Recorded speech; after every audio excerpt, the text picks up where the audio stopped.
안녕하세요.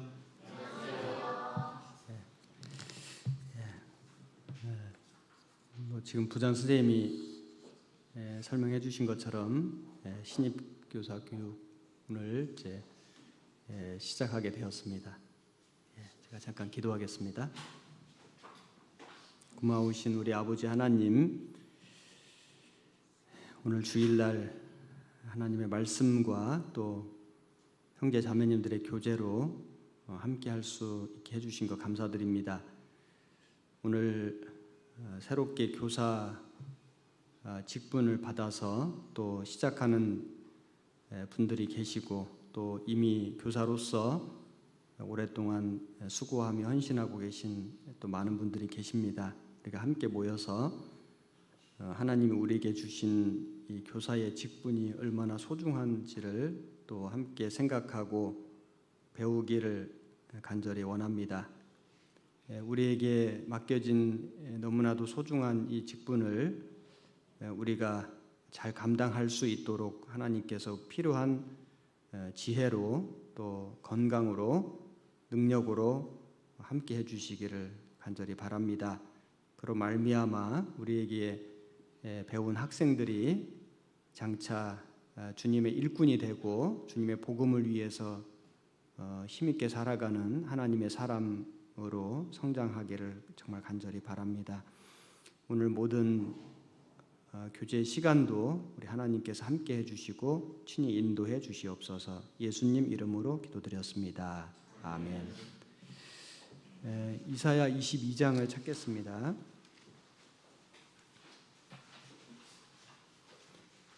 15절입니다.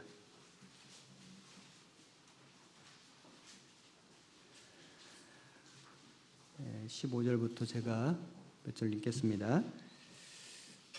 주 만군의 여호와께서 가라사대 너는 가서 그 국고를 막고 궁을 차지한 샘나를 보고 이르기를 네가 여기 무슨 관계가 있느냐 여기 누가 있기에 여기서 너를 위하여 묘시를 팠느냐 높은 곳에 자기를 위하여 묘시를 팠고 반석에 자기를 위하여 처소를 쪼아내었도다. 나 여호와가 너를 단단히 속박하고 장사같이 맹렬히 던지되 정령이 너를 말아 싸서 공같이 광망한 지경에 던질 것이라.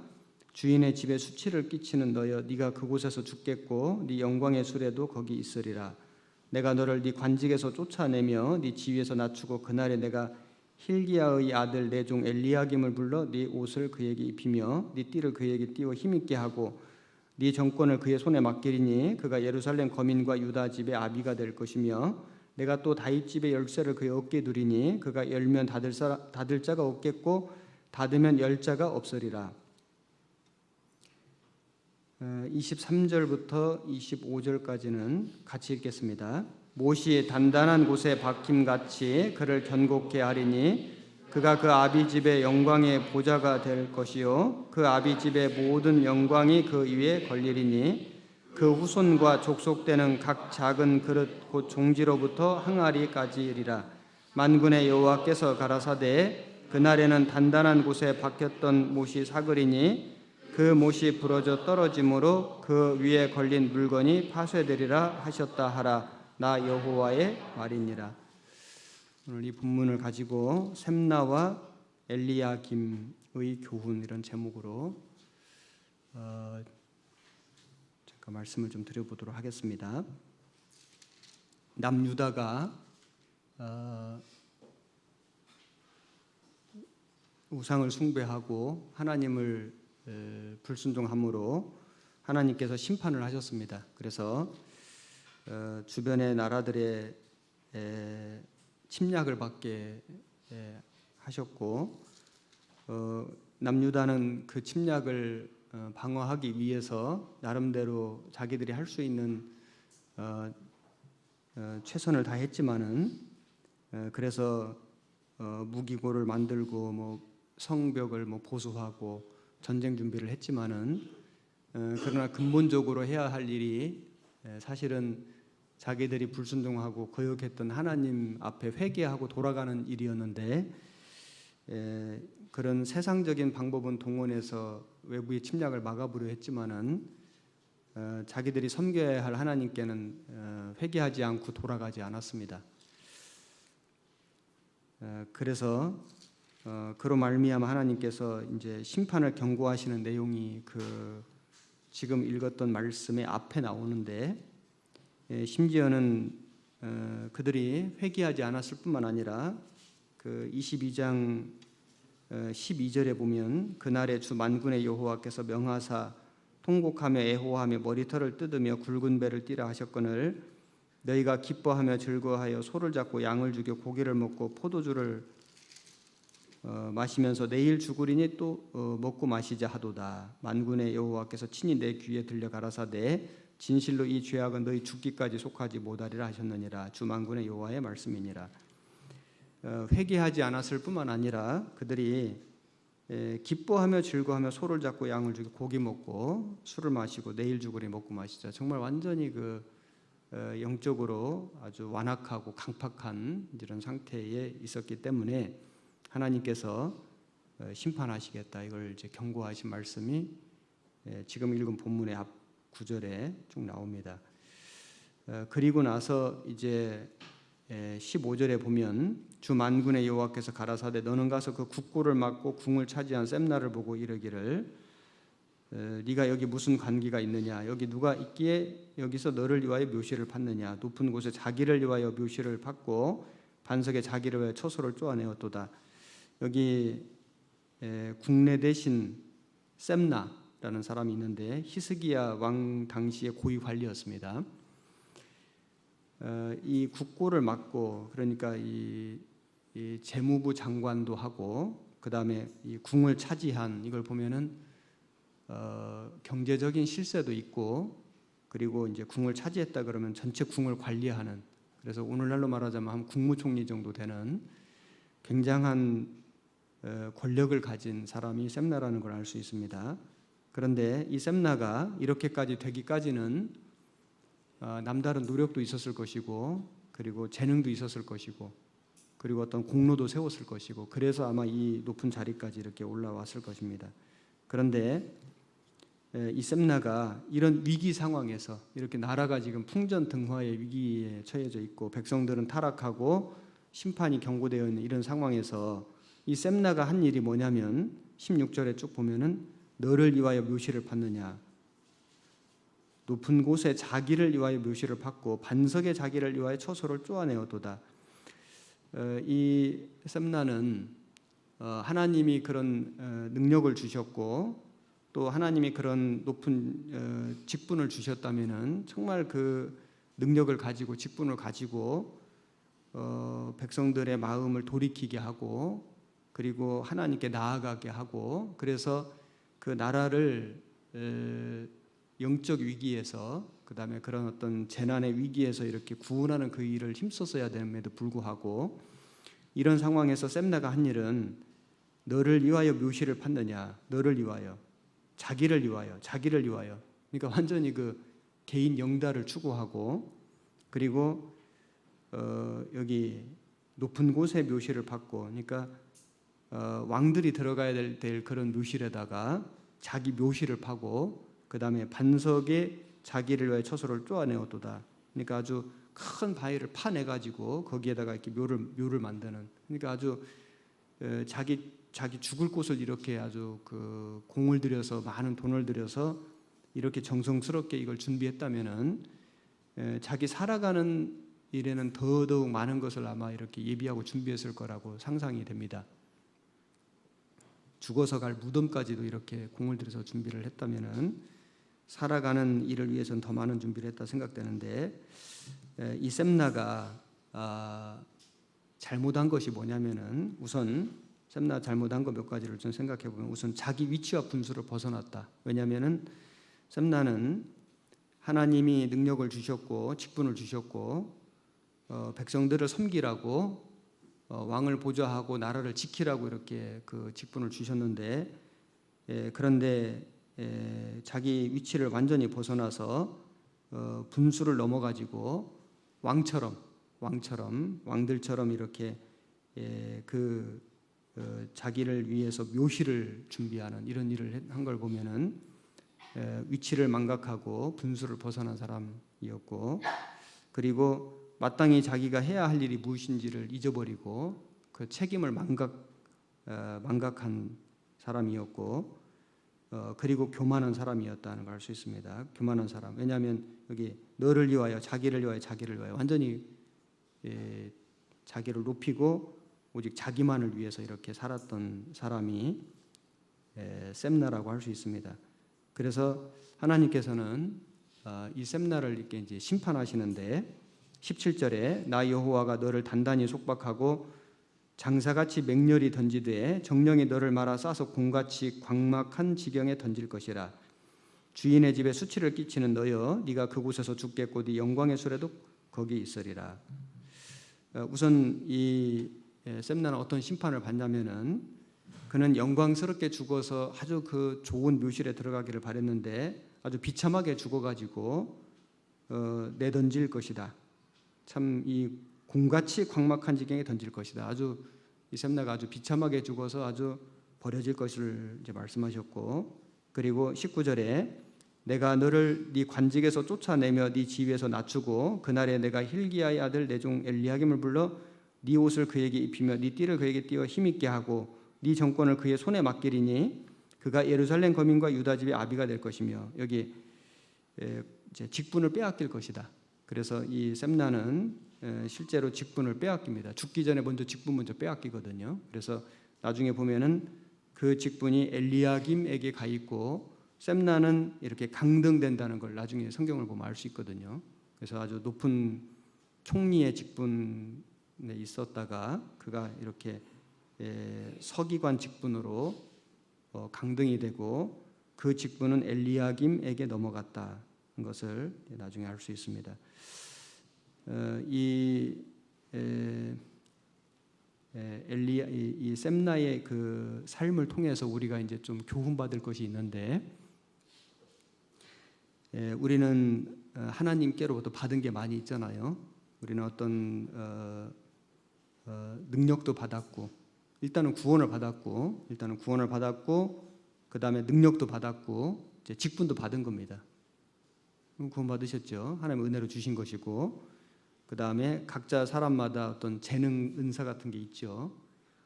그것도 하나님 주신 겁니다. 구원 받고 나면 깨닫잖아. 이거 하나님이 주신 거구나. 사람마다 좀 은사가 다 다르죠. 다 잘하는 게 있거든요. 다 어떤 사람이 다 잘하는 게 아니에요. 어떤 사람은 이걸 잘하고 저걸 잘하고 이렇게 해서 다른 사람보다 내가 조금 더 잘하는 것들이 있는데 그걸 은사라고 한다면은 은사가 다 다르거든요.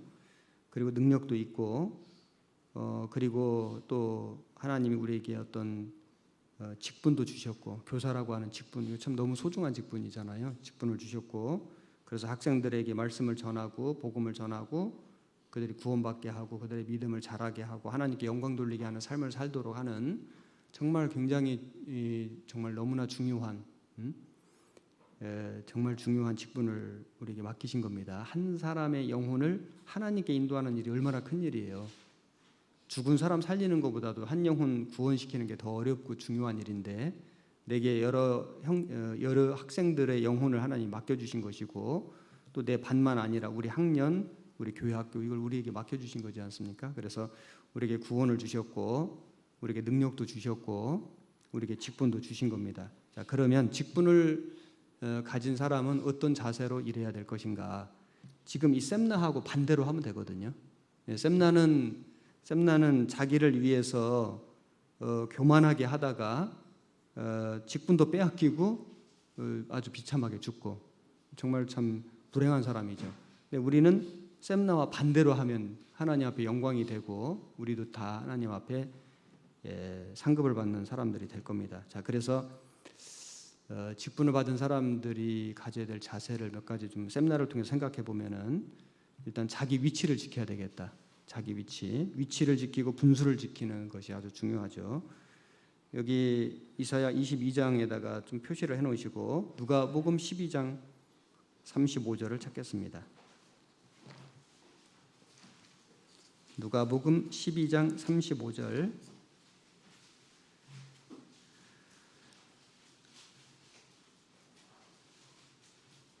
한 절만 같이 읽겠습니다. 허리에 띠를 띠고 등불을 켜고 서 있으라. 이 35절부터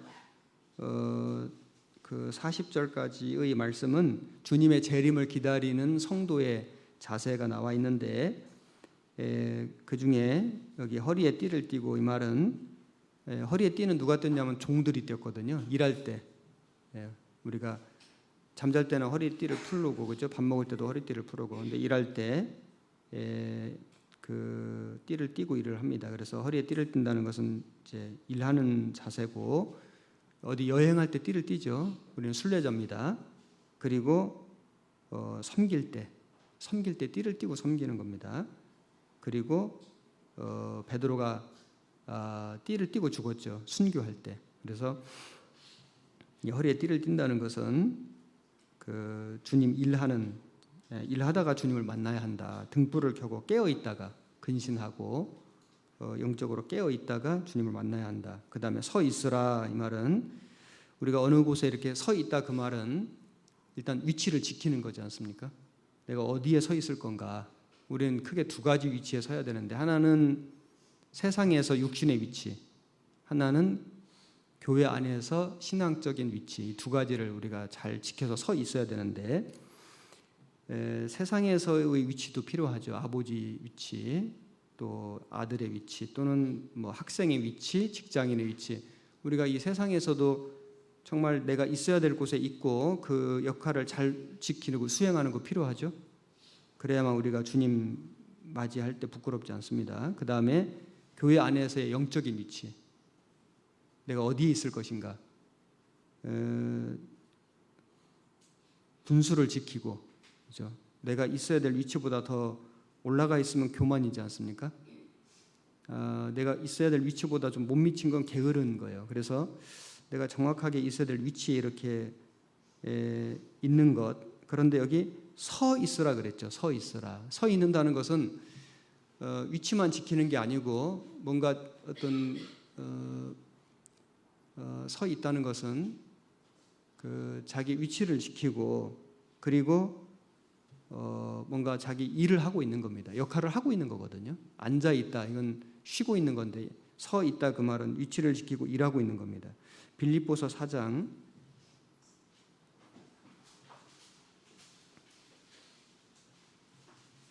1절에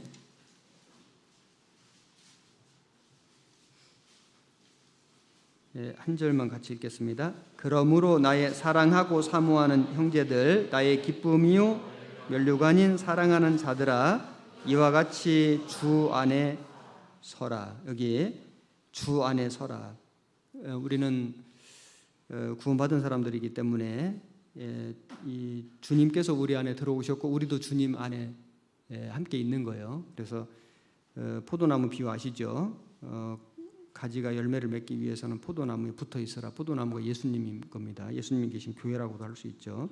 그래서 우리는 어디에 서 있어야 되냐면은 세상에서만 견고하게 서 있는 게 아니고, 주님 안에서 믿음 지키고 주님의 일을 하면서 서 있으라. 근데 서 있는 건 사실 힘든 일이거든요.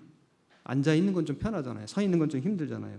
그런데 서 있다가 주님 만나야 된다. 이건 꼭 이렇게 뭐 몸이 꼭 서 있으라 그 말이 아니라, 우리의 마음이, 우리의 믿음이 하나님 앞에 이렇게 올곧게 딱 서 있는, 일하고 있는, 위치를 지키는 그런 상태에서 주님을 만나야 할 것을 말씀하신 겁니다. 베드로가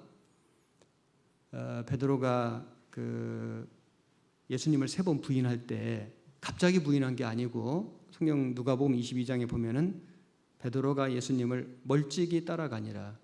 따라가긴 따라갔는데 멀찍이, 그러니까 점점 멀어진 거거든요.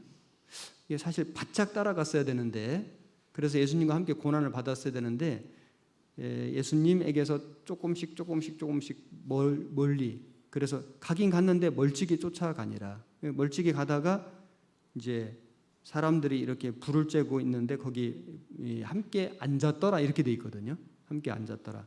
그러니까 베드로가 앉아 있는데 육신은 편했죠. 또 불도 쬐고 이렇게 따뜻하고 하지만은 그때 베드로의 마음은 아주 차갑고 냉랭하고, 앉았지만은 마음은 너무 불편하고 심령은 아마 불안했을 겁니다. 그런데 그러다가 이제 네가 그 사람이라, 그 당이라 이러니까 나는 아니라고 막 부인하고 나중에 저주하고 3번 부인했습니다. 그때 예수님이 베드로를 보셨죠. 그리고 이제 베드로가 밖에 나가서 심히 통곡하니라. 나중에는 베드로가 이제 회개하고 예수님을 정말 바짝 따라가는, 십자가를 짊어지고 이제 거꾸로 못 박혀 죽기까지 예수님을 따라가는 사람이 되었는데, 우리가 예수님에게서 이렇게 조금씩 멀어지는 거, 이걸 여간 주의해야 된다. 멀찍이 따라가는 거, 멀찍이 마음이 좀 멀어지고 말씀도 멀어지고 기도도 멀어지고 교제가 멀어지고 그렇게 해가지고는 주님 일을 할 수가 없거든요. 그리고 우리의 입술로 주님을 부인하지는 않지만은 우리의 생활로 주님을 부인하는 것이 있을 수도 있고, 결국에는 이 베드로가 예수님을 저주하며 부인하고 심히 통곡하는 일이 있었습니다. 하지만은 그 베드로의 정말 중심에는 주님을 사랑하는 마음이 있었기 때문에 예수님이 그 마음을 아시고 찾아가셔서 그 베드로를 회복시키시고, 베드로가 정말 죽기까지 예수님을 쫓아가는, 아주 바짝 쫓아가는 그런 사람이 됐습니다. 우리도 멀찍이 쫓아갈 수 있기 때문에 우리가 혹여라도 우리가 주님의 직분을 가진 사람으로서 내가 이렇게 좀 예수님에게서 조금씩 멀어지는 건 없는지, 무엇 때문에 내가 이렇게 멀어지고 있는지, 이런 것들을 여간 우리가 주의하고 돌이켜서, 그래서 주 안에 서라. 항상 주님 안에, 교제 안에, 말씀 안에, 교회 안에 이렇게 딱 서 있는 건 힘든 일이에요. 하지만은 서 있는 것이 가장 안전한 겁니다. 그리고 이 셈나가 분수를 지나쳤지 않습니까? 자기가 왕이 아닌데 왕의 묘실을 파고 을 준비했습니다. 우리는 위치를 지키고 분수를 지켜야 한다. 로마서 12장에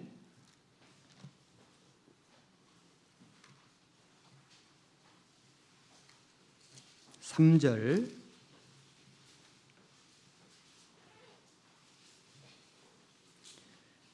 12장 3절에 내게 주신 은혜로 말미암아 너희 중 각 사람에게 말하노니 마땅히 생각할 그 이상의 생각을 품지 말고 오직 하나님께서 각 사람에게 나눠주신 믿음의 분량대로 지혜롭게 생각하라. 여기 마땅히 생각할 그 이상의 생각을 품지 말고, 자기가 할 수 없는 것은 하지 말고, 자기 위치에서 할 수 없는, 또 맡겨지지 않은 이런 것들을 하려고 하지 말고, 자기에게 주어진 일, 내게 주어진 일이 있지 않습니까? 내 위치에서 할 수 있는 내게 주어진 일들은 정말 그거를 충실하게 최선을 다해서 해야 되거든요.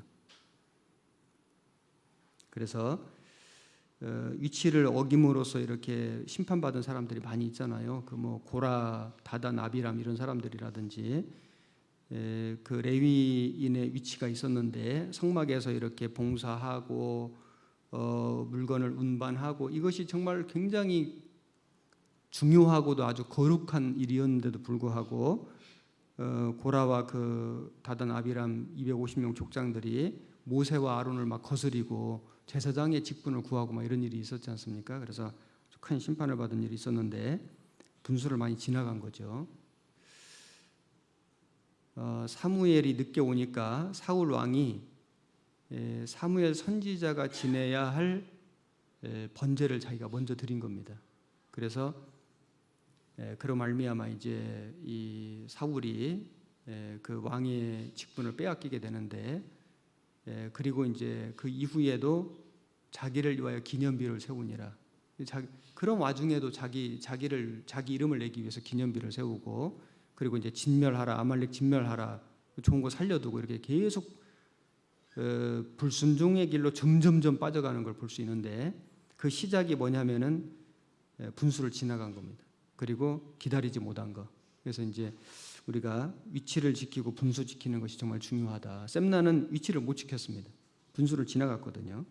그리고 이제 한 가지 우리 직분 가진 사람이 또 해야 될 일이 충성하는 거. 셈나는 충성 못했습니다. 셈나는 고위 관료로서 백성들의 영혼을 하나님께 인도하고 안전과 안녕을 지켜주는 일을 했어야 됨에도 불구하고 오직 자기만을 위해서 살았죠. 우리는 하나님의 직분을 가진 사람으로서 정말 그 책임감을 가지고 그 직분에 충성을 다해야 된다. 하나님께 쓰임받은 사람들의 공통점 중에 하나는 충성했습니다. 다 한결같이 충성했거든요. 요셉이 얼마나 충성했습니까? 오전에도 말씀드렸지만 요셉이 아버지 양쳤죠. 아버지 심부름 갔죠. 가정 총무로서 정말 충성했죠. 감옥에 가서도 충성했죠. 그래서 그 총리가 된 이후에도 7년 풍년 동안의 곡식을 막 그 곡간 만들고 다 저장해가지고 흉년 때 전부 그거 나눠주고 팔고 해가지고 백성 살린 거지 않습니까? 요셉이 정말 충성된 사람이었다. 정말 요셉이 나이가 어렸을 때 17살에 잡혀가가지고 30살에 이게 총리가 됐는데 13년간 모진 고난 속에서 정말 그는 훈련 받은 겁니다. 그래서 아주 충성된 사람이 돼서 그 기근에 허덕이는 사람들을 이제 그 기근에서 구원해 줬는데 이게 이제 예수님 그림자지 않습니까? 그리고 사무엘도 정말 충성된 사람이었는데 사무엘상 7장을 보겠습니다. 7장 15절.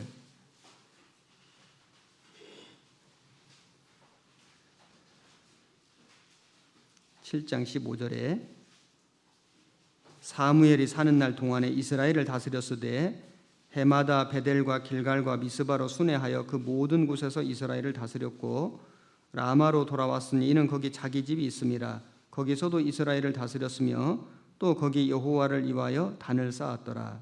여기 사는 날 동안에 이스라엘을 다스렸으되 해마다 베델과 길갈과 미스바로 순회하여 이스라엘을 다스렸고, 그러니까 사무엘은 정말 평생 동안 전국을 순회하면서 다스리고 그리고 여호와를 위하여 단을 쌓고 제사를 지내고 백성들을 하나님께로 인도하고 말씀을 가르치고 전하는 그 일을 정말 충성되게 한 겁니다. 12장 사무엘상 12장 23절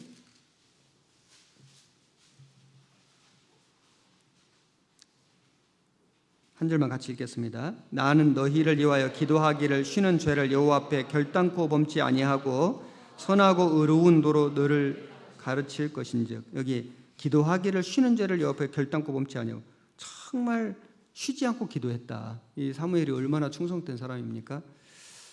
우리는 학생들을 맡았잖아요.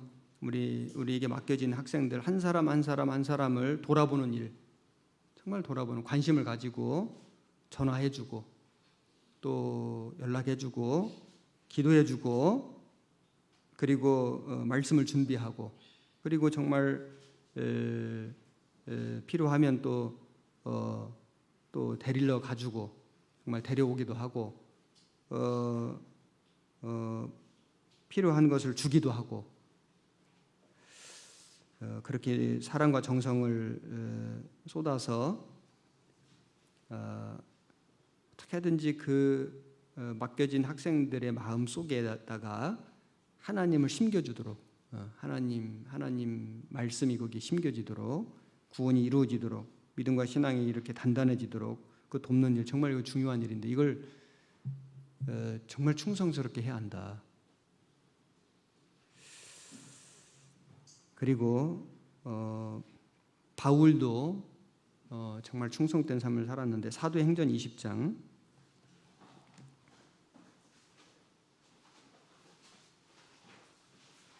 사도행전 20장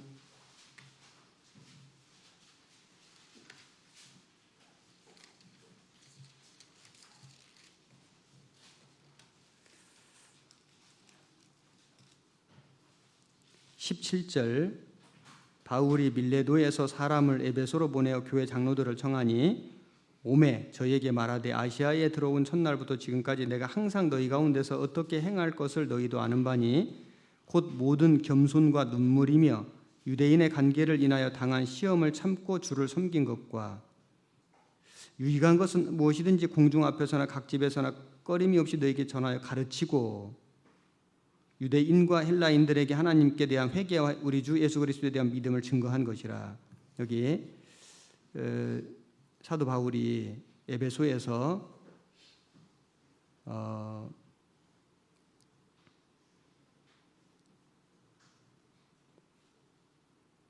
모든 겸손과 눈물이며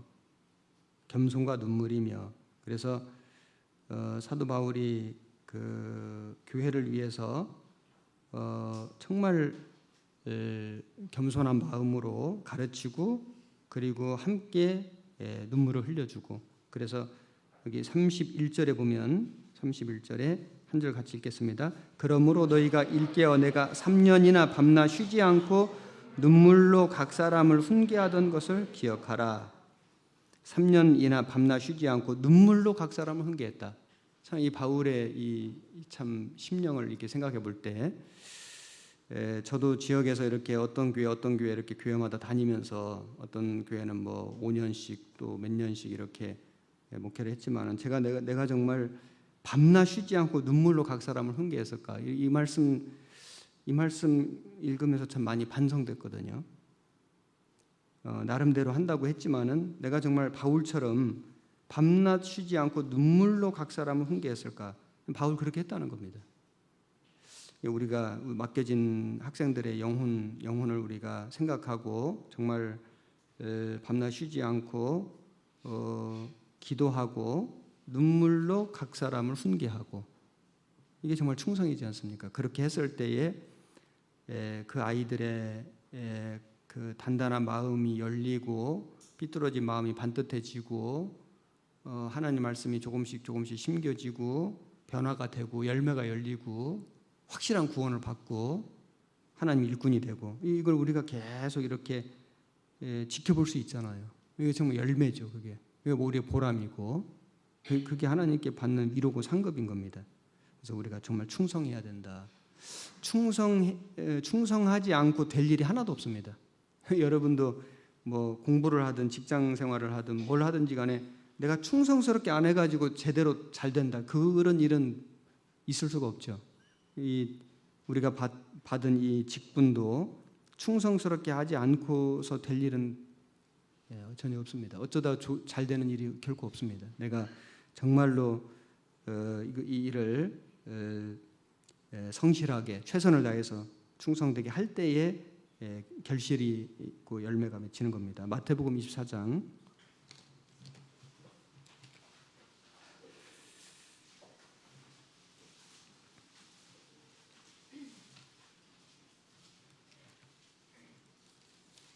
45절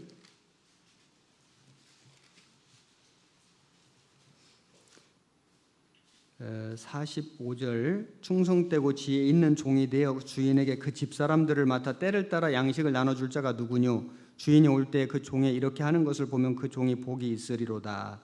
내가 진실로 너에게 이르노니 그 주인이 그 모든 소유를 저에게 맡기리라. 여기 충성되고 지혜 있는 종이 되어 집사람들을 맡아 때를 따라 양식을 나눠줄 자가 우리는 충성되고 지혜 있는 종이 되어서 우리 아이들에게 때를 따라 양식을 나눠줘야 된다. 근데 때를 따라 양식을 나눠주면 어떻게 될까요? 양식이 많이 있어야 되겠죠. 그래서 노아 방주에 그 양식을 하나님이 저장하라고 했습니다. 그 양식을 저장한 것을 가지고 이걸 이제 나눠준 거거든요. 창세기 6장 찾아보겠습니다. 창세기 6장 21절에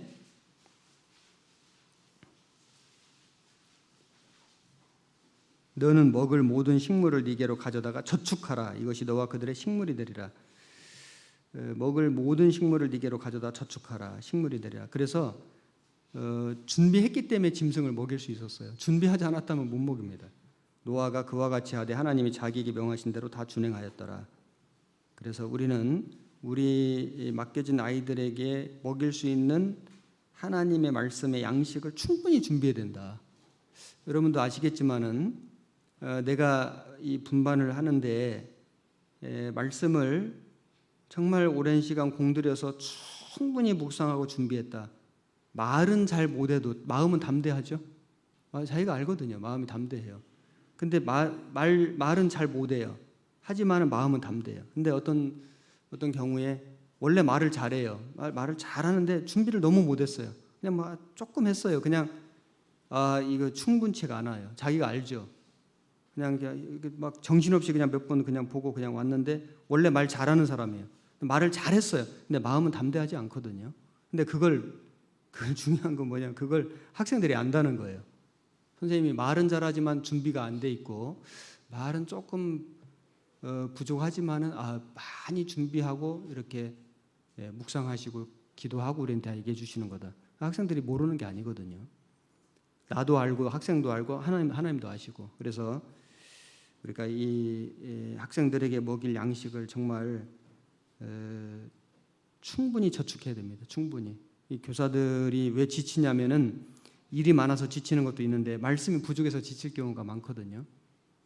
잘 생각해 보세요. 일이 많아서 지칠 수도 있어요. 그러면 일을 좀 나눠서 하는 것도 필요하긴 한데 그것보다는 하나님의 말씀의 공급이 부족해서 은혜가 부족해서 지칠 때가 많거든요.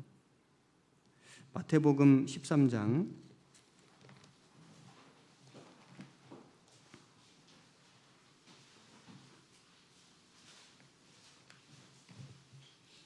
52절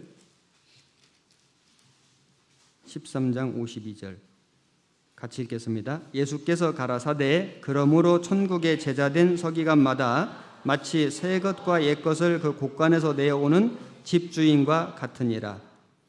새 것과 옛 것을, 새 것은 신약이고 옛 것은 구약이고 그 곳간에서, 그래서 우리는 천국의 제자된 서기관 같은 사람들이기 때문에 그 곳간에다가 하나님 말씀을 풍성히 저장해 놓고 그것을 이렇게 내다 주는, 그래서 먹여주는 이제 그런 역할을 우리가 잘 해야 됩니다. 이것이 교사거든요.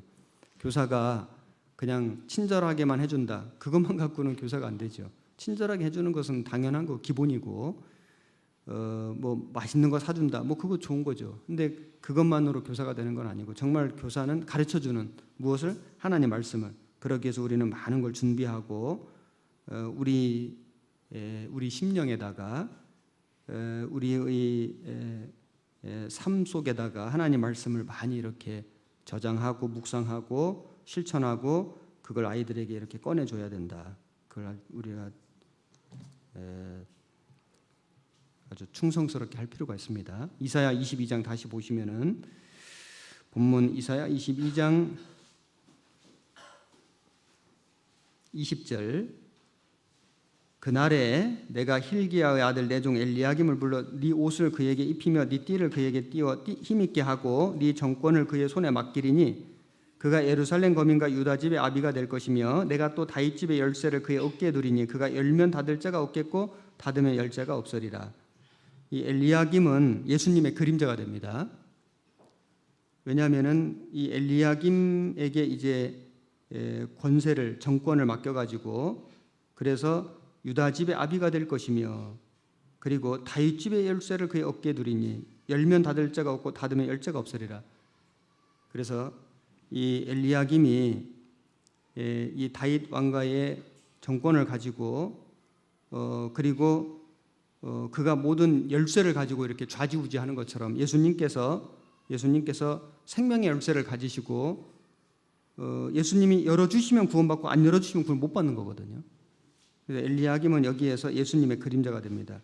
요한계시록 3장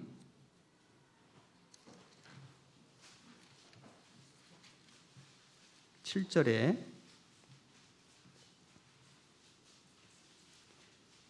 빌라델비아 교회의 사자에게 편지하기를 거룩하고 진실하사 다윗의 열쇠를 가지시니 곧 열면 닫을 사람이 없고 닫으면 열 사람이 없는 그이가 가라사대 볼지어다 내가 네 앞에 열린 문을 두었으되 능히 닫을 사람이 없으리라. 내가 네 행위를 아노니 네가 적은 능력을 가지고도 내 말을 지키며 내 이름을 배반치 아니하였도다. 여기 다윗의 열쇠를 가지신 이 열면 닫을 사람이 없고 닫으면 열 사람이 없는 그이 예수님이죠. 예수님에게 열쇠가 있는 겁니다. 그런데 그 천국의 열쇠를 누구에게 주셨냐면 교회에게 주셨거든요. 교회에게 맡겨주신 거예요. 교회에게 맡겨주시고 구원받은 그리스도인들에게 열쇠를 맡겨주신 겁니다. 마태복음 16장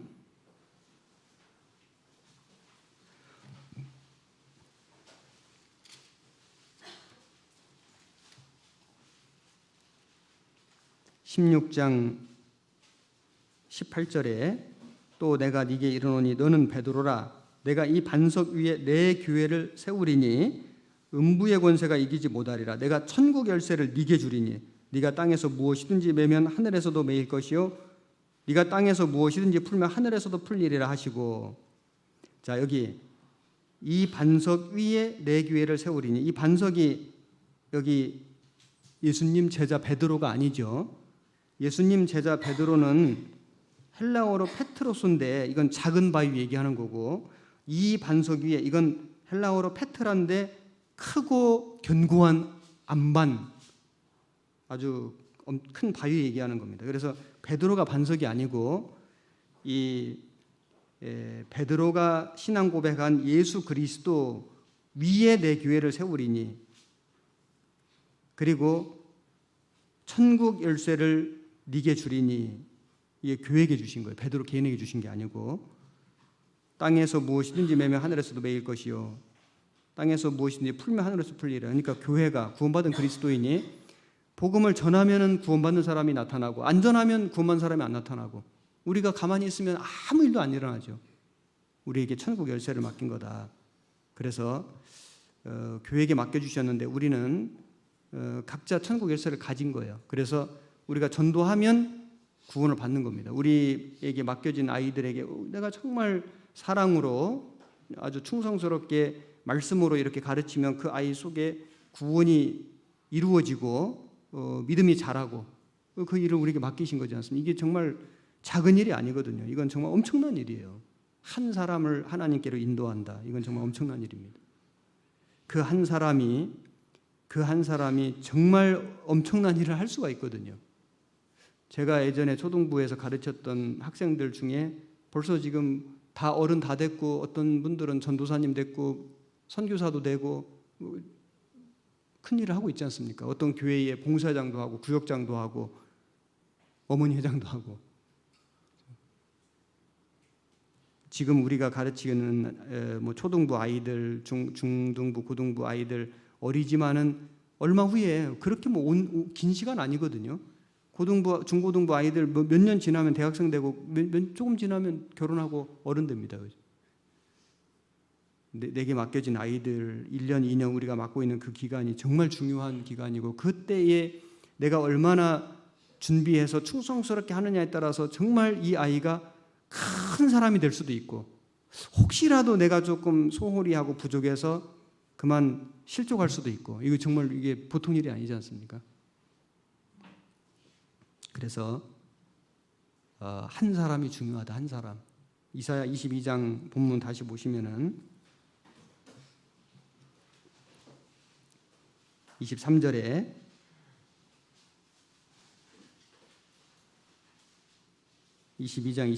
못이 단단한 곳에 박힘같이 그를 견고케 하리니 그가 그 아비집의 영광의 보좌가 될 것이요 그 아비집의 모든 영광이 그 위에 걸리리니 그 후손과 족속되는 각 작은 그릇 곧 종지로부터 항아리 까지리라. 여기 못이 단단한 곳에 박힘같이, 그래서 못이 아주 단단하게 박히면 거기에 많은 게 걸리지 않습니까?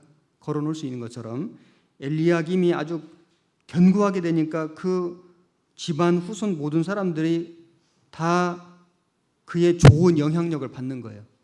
그럴 수 있겠죠. 어떤 집에 한 사람이 구원을 확실히 받고 신앙생활을 잘하니까 그 복이 집안에 다 가는 거예요.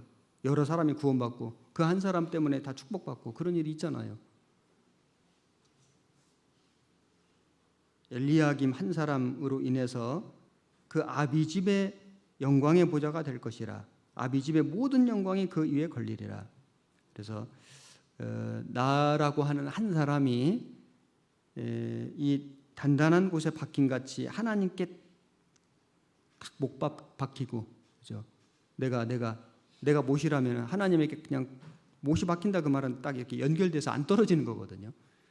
하나님께 못 박히고 하나님의 말씀에 못 박히고 교회에 못 박히고 아주 그냥 꿈쩍도 안 하도록 이렇게 아주 단단하게 못이 박히면은 이게 얼마나 견고합니까? 그 견고하게 못 박힌 사람을 통해서 많은 사람들이 좋은 영향력을 받게 된다. 내가 한 사람이 정말 겸손하고 충성되게 삶으로써 내가 어떤 주어진 그 맡겨진 아이들, 그 아이들에게 복이 가고, 우리 반의 아이들, 우리 학년에, 우리 교회 학교 전체에, 나아가서는 우리 교회에 한 사람으로 인해서 많은 좋은 영향력이 갈 수 있는 거잖아요. 내가 얼만큼 하나님께, 하나님 말씀에게, 교회에 못 박혀 있냐. 그 한 사람, 못 박혀 있는 이 한 사람을 통해서 하나님은 큰 일을 하시는 거다. 우리 각 사람이 이런 역할을 한다면 우리를 통해서 얼마나 큰 역사를 하나님 이루시겠습니까? 그리고 한 가지 우리가 주의할 것은 그 박혔던 못이 삭지 않도록 우리는 주의해야 된다. 왜냐하면 여기 25절에 만군의 여호와께서 가라사대 그 날에는 단단한 못에 박혔던 못이 삭으리니 그 못이 부러져 떨어짐으로 그 위에 걸린 물건이 파쇄되리라 하셨다 하라. 나 여호와의 말씀이니라. 못이 삭으리니, 그렇게 단단하게 박혔던 못이지만은 못이 어떤 뭐 습기에 노출이 된다든지 어떤 충격을 받는다든지 뭐 이래 가지고 못이 삭아버렸다. 그러면 아무리 깊이 박혀도 목이 삭아버리니까 거기에 걸어놓은 것들이 나중엔 결국 다 떨어져서 박살나겠죠. 우리가 이 삭은 못처럼 돼서는 안 된다. 우리가 정말 하나님께 못 박히고 하나님의 말씀에 못 박히고 또 교회에 못 박히고 정말 이 교제 가운데 못을 탁 박아서 정말 흔들리지 않는 모습으로 살아가야 되는데 못이 삭지 않도록. 못이 왜 삭을까요? 뭐 여러 가지 이유가 있겠죠. 세상 것이 들어온다든지 죄와 타협한다든지 교만한다든지. 샘나가 교만했지 않습니까? 그리고 자기를 위해서 산다든지 이기적인 이기주의, 자기를 위하여 살고 위치를 안 지키고 분수를 넘어가고, 이게 이제 교만이죠. 이런 마음들을 가지고 백성들을 하나님께로 인도하고 나라의 안녕과 질서를 지켜야 될 그 높은 직위를 가졌음에도 불구하고 이 샘나가 그런 능력과 직분을 가지고 있음에도 불구하고 오히려 자기를 위해서 삶으로써 직분을 빼앗기고 아주 이렇게 불행하게 죽을 것이 예언되어 있었는데, 그런 모습이 못이 삭는 거라고 할 수 있겠죠. 그래서 그렇게 되면 그 못이 부러져 떨어지고, 못도 부러져 떨어지고 걸린 물건도 파쇄되리라. 그래서 우리 한 사람이 얼마나 중요한가. 나라고 하는 한 사람이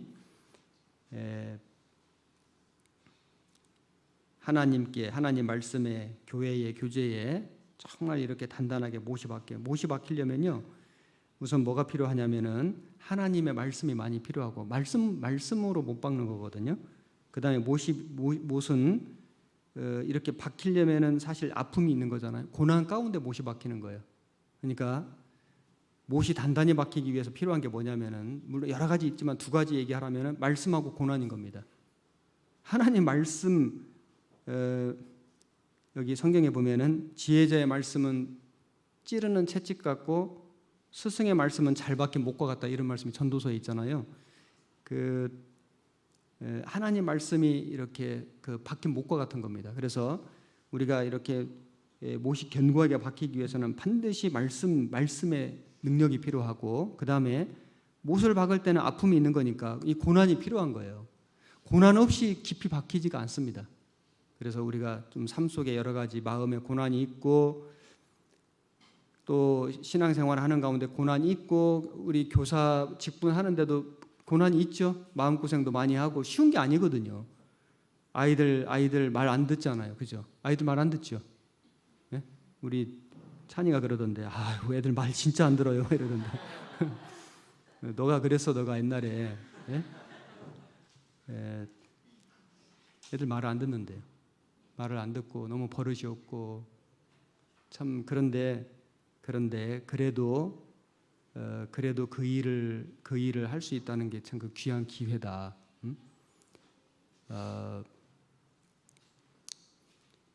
쉬운 게 아니에요. 그 아이들이 철이 없잖아요. 그 다음에 중학생들, 뭐 고등학생들, 글쎄요, 옛날 우리 때하고는 또 많이 다를 거예요. 정말 많이 다르고, 학교 교육도 너무 달라지고, 부모들의 생각도 또 너무 예전 같지 않고 여러 가지가 있을 텐데, 그런 속에서 우리가 이 아이들의 영혼을 책임지고 참 그 고군분투한다. 그게 참 고난이거든요. 쉬운 게 아니지 않습니까?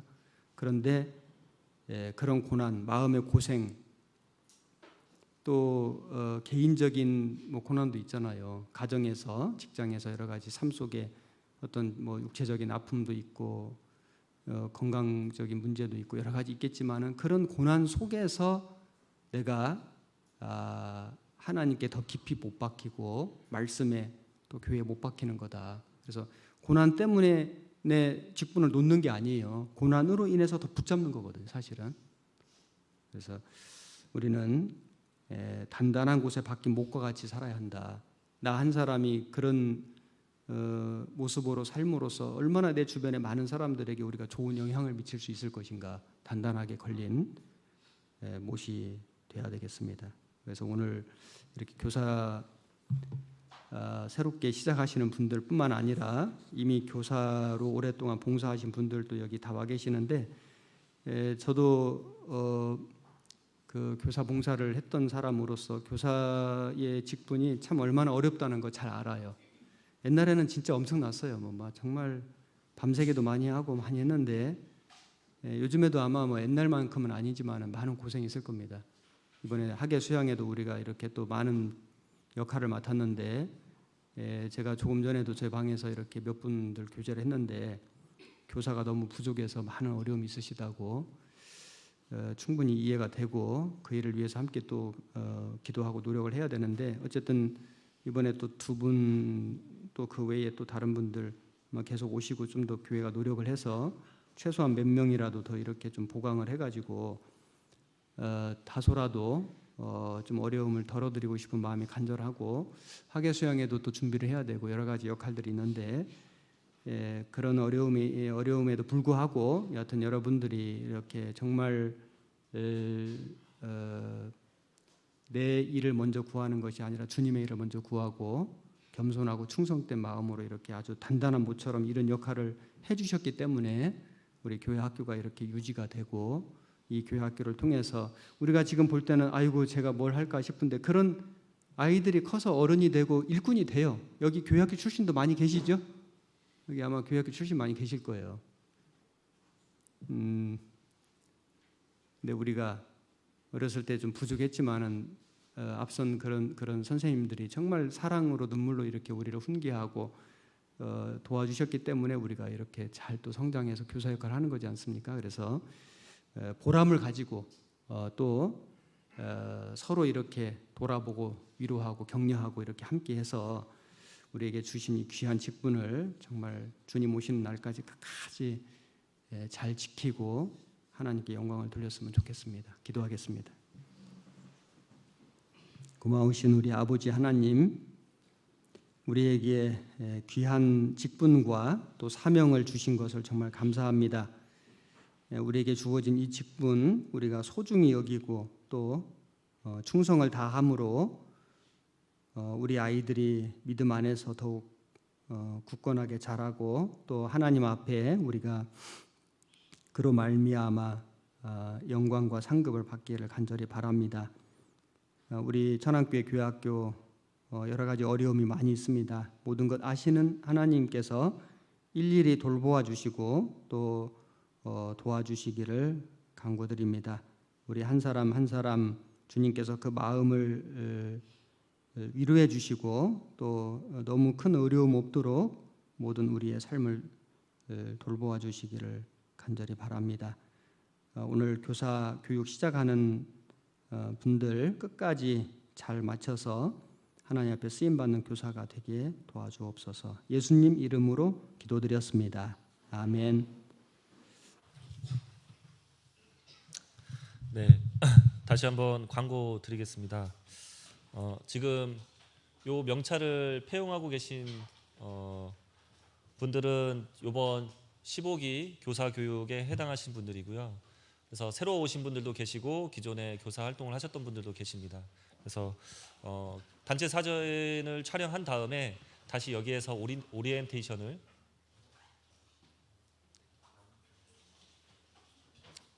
오리엔테이션을 할 예정입니다. 그래서 단체 사진 촬영 후에 진행하겠습니다. 단체 사진은 지금 2층 엘리베이터 앞에서 다 같이 목사님과 함께 사진을 촬영할 예정이오니까요.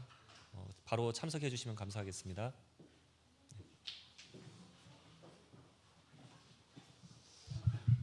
네, 영상 좀 준비해 주세요. 네.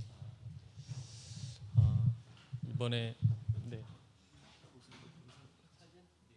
영상 보시고 사진 영상 준비된 게 하나 있어서요. 예. 예, 깜짝 순서라 잘 공지가 안 됐던 것 같습니다. 이번에 새로 신입교사로 세 분께서 지원해 주셨습니다. 잠시 좀 인사드리도록 할게요. 먼저 제일 지금 뒤에 아이랑 같이 있어가지고요. 장유진 자매님이십니다. 앉은 자리에서 그다음에 어디 갔죠? 박희찬 형제님, 제일 앞에 있네요. 잠깐 일어서서 얼굴 좀 보여주십시오. 그다음에 황수정 자매님, 이제 교사의 첫 발을 내딛는데 우리 선배 선생님들께서 우리 신입 교사분들께 영상 편지를 썼다고 합니다. 좀 내용이 길어가지고 자르려고 했는데요. 그 마음이 담겨져 있는 거라 한 6분 정도 됩니다. 같이 이렇게 보시면 좋겠습니다. 준비되셨어요? 네.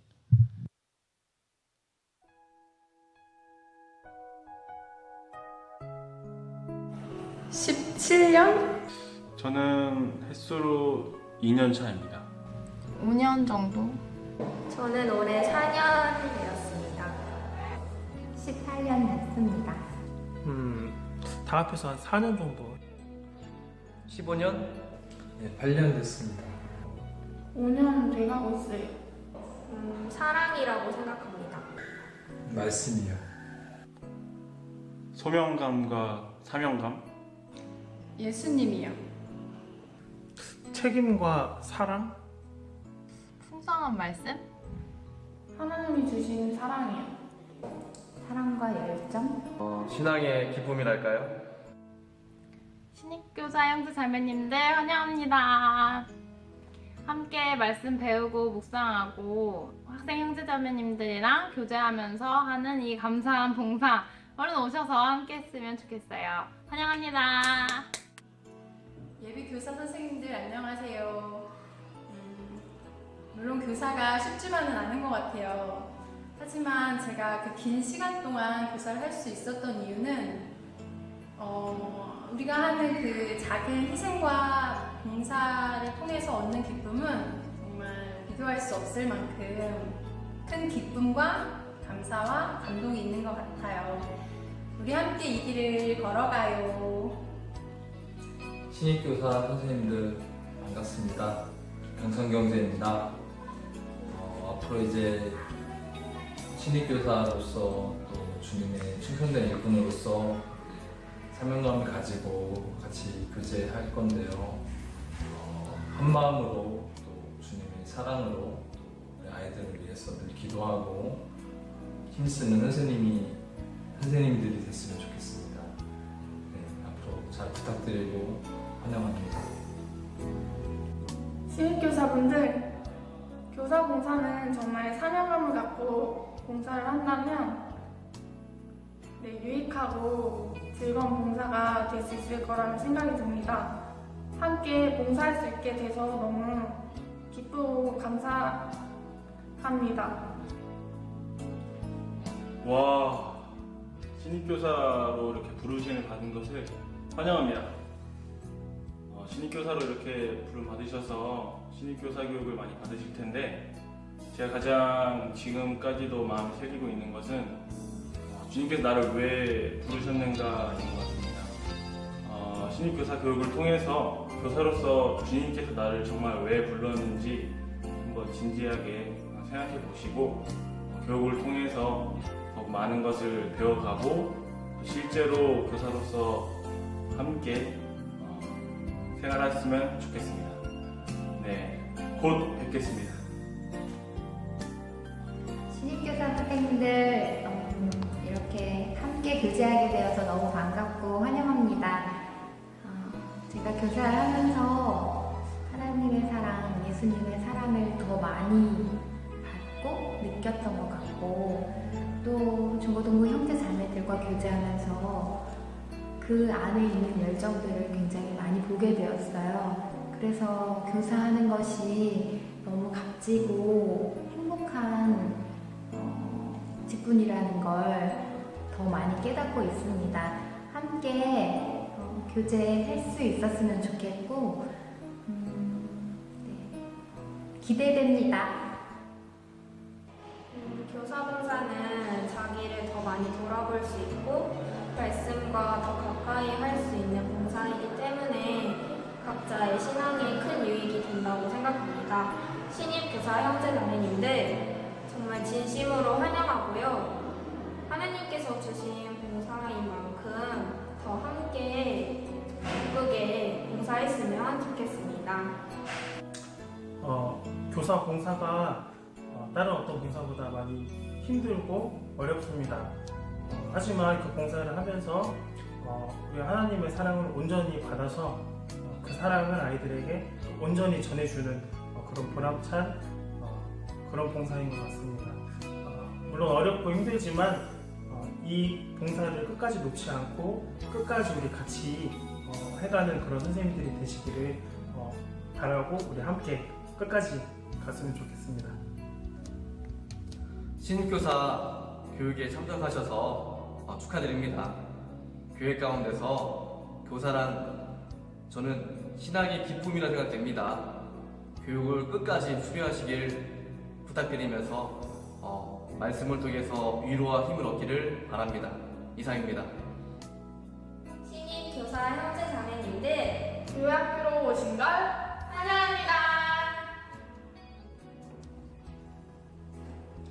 신입교사 여러분들 환영합니다. Coming soon. 선생님, 이 빈자